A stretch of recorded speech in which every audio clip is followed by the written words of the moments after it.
Do you think that etong creation ng ICI na magsasara na by March 31 will also add doon sa trust rating ng PBBM administration?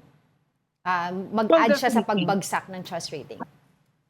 Yeah, definitely it will have an impact, especially because number one, ang pinanghawakan kasi rito ng taong bayan ay yung pinangako ng ating Pangulo, no, na meron at meron talaga tayong mapapanagot nung Pasko. Inantay natin yun, ano? Mm.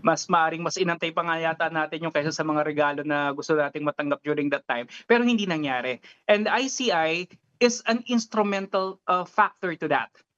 So the failure to prosecute and to imprison people that are in the line of this flood control scandal directly resonates to the failure also of the ICI to perform their function. And again, overall, syempre merong implication ito doon sa trust and satisfaction ng taong bayan dito sa Pangulo na parang lalabas nga na ginawa lang naman yan dahil nga para lang masabi na may ginagawa, para masabi na para hindi mag-revolution yung taong bayan, hindi Mm. mag-escalate yung galit natin.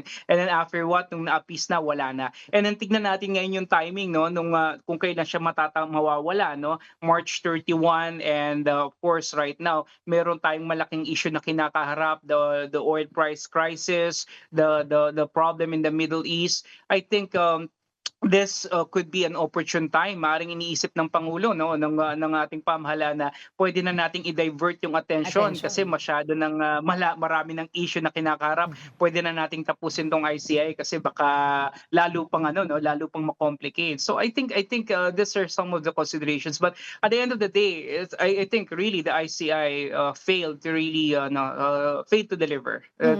That's my verdict with the ICI.